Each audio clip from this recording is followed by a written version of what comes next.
Story 1. This story was sent in by a viewer, and it happened some time ago. It was a quiet evening when Mark, a college student, decided to take a shortcut through the woods near his campus.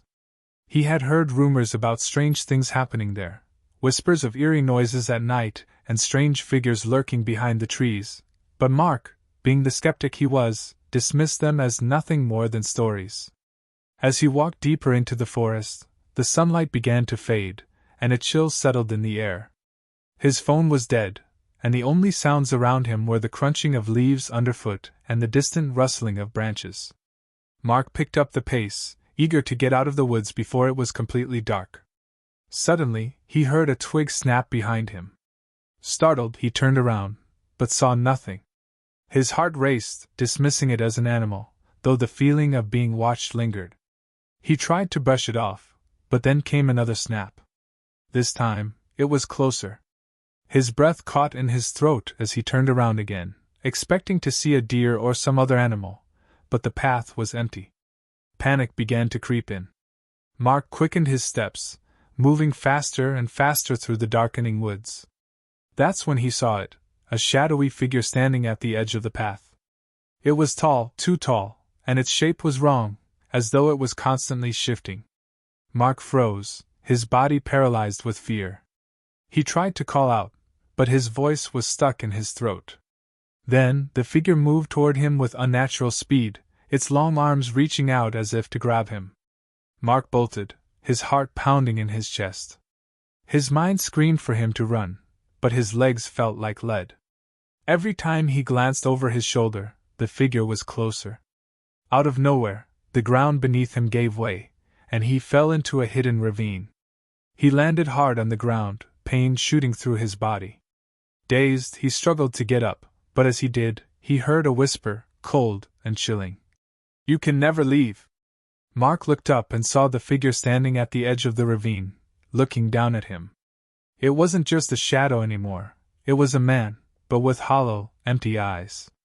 As Mark struggled to his feet, the figure began to speak again, its voice barely audible, as if carried by the wind. "No one who comes here ever leaves. Not alive." In that moment, Mark realized the truth. This forest had claimed many lives, and the figure, this thing, was the guardian of its twisted secrets. It was the reason no one had ever returned from the woods. It was feeding on their fear, trapping them in its dark, cursed domain. Mark screamed for help, but his cries were swallowed by the night. The last thing he saw before everything went black was the figure stepping down into the ravine, its hollow eyes glowing in the darkness. Story 2. This story was sent in by a viewer, and it happened some time ago.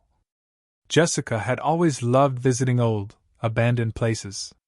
It was her thing, exploring forgotten buildings, crumbling factories, and eerie hotels that had been left to rot. She was part of an online community of urban explorers who shared photos and stories from their trips. But when she came across a forgotten asylum on the edge of town, she knew this would be her biggest adventure yet. The asylum had been closed down decades ago, and there were rumors surrounding it, stories of ghostly apparitions, strange sounds at night, and patients who never quite left. But Jessica wasn't the type to be scared by rumors. Armed with her camera, she made her way through the rusted gates and into the dark halls. The air inside was thick with dust and decay. The floors creaked under her weight, and every step she took seemed to echo through the empty halls. She walked deeper into the asylum, her flashlight flickering as she passed old rooms that seemed to have been left untouched, beds still made, papers scattered on the floor, and broken furniture in the corners. She stopped in front of an old doorway that led to what looked like a therapy room. Her heart raced with excitement as she pushed the door open. Inside, the walls were covered with peeling paint, and strange markings were scribbled on the floor. But what caught her eye was the mirror hanging on the wall. It was old, its frame dark and weathered, but it seemed oddly intact compared to everything else around her. Jessica's curiosity got the better of her, and she stepped closer to the mirror. She gazed into it, expecting to see only her reflection, but instead, she saw something different. For a moment, her own face blurred, and in its place she saw the face of a man. His eyes were wide, his mouth moving as though he was trying to speak, but no sound came out. His expression was filled with terror.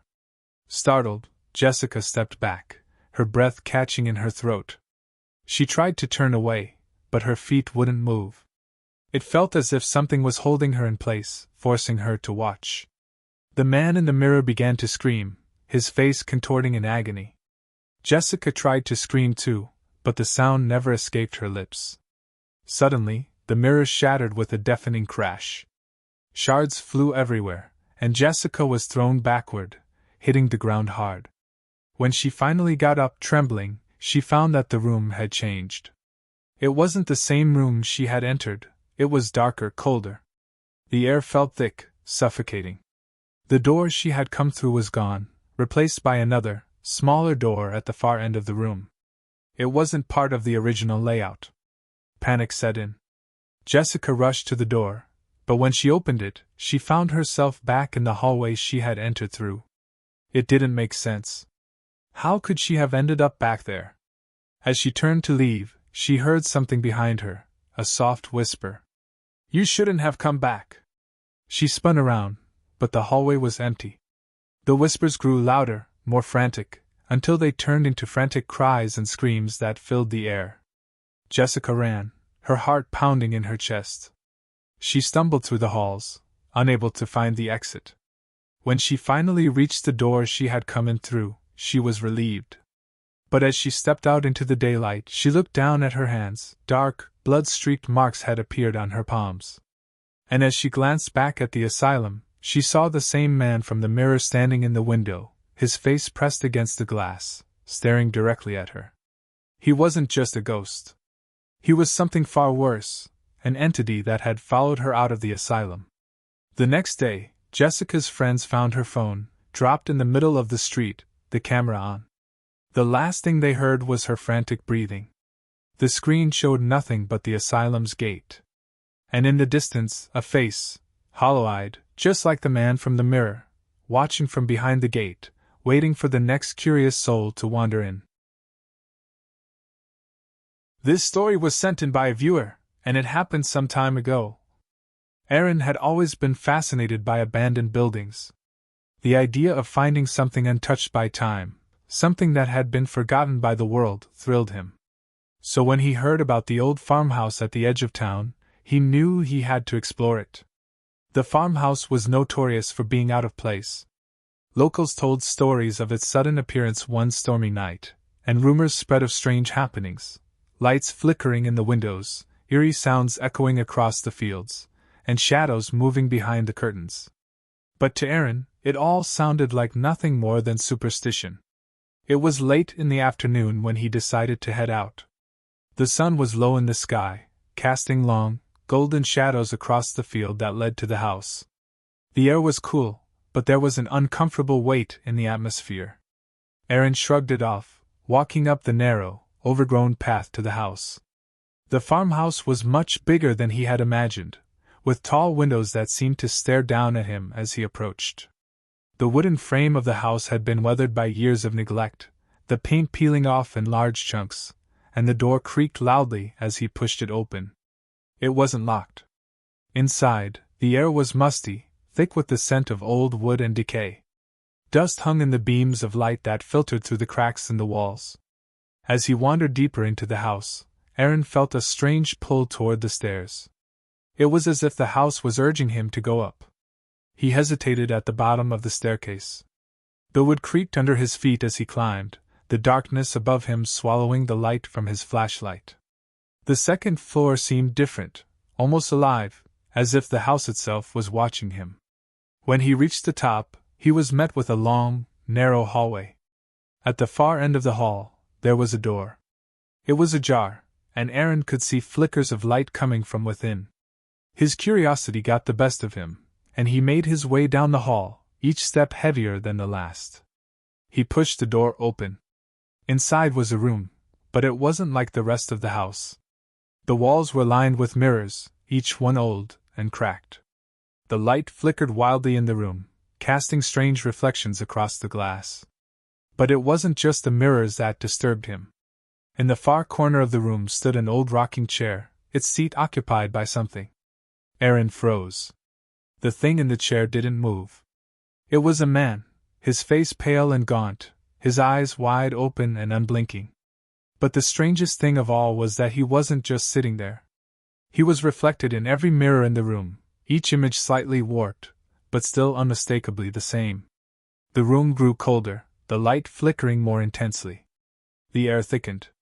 Aaron tried to step back, but something seemed to pull him forward, urging him to get closer. He moved toward the chair, his body trembling, each step feeling like it took all his strength. As he reached the chair, he saw it, his own reflection in the mirror, standing just behind the man in the rocking chair. His eyes widened in horror. The reflection wasn't his. It was a dark, twisted version of himself. The reflection grinned at him, a grotesque, malicious smile that sent a chill running through his spine.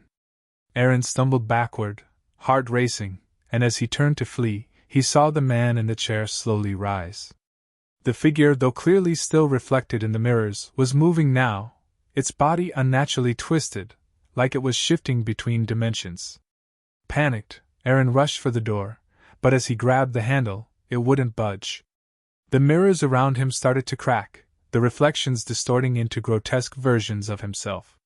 He screamed as the dark reflection in the glass reached for him, its hand extending through the mirror as if it were trying to pull him in. Suddenly, the door burst open.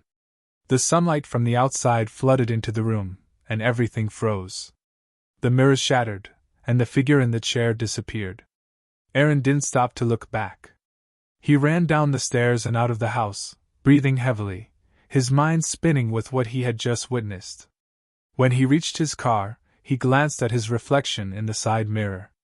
His face was pale, his eyes wide with fear, but what shocked him the most was the faint smile that stretched across his face, one that wasn't his own. Aaron never returned to the farmhouse, but he knew the truth now. Whatever was in that room, whatever he had seen, it was still with him. It had followed him out, and the twisted reflection wasn't going away.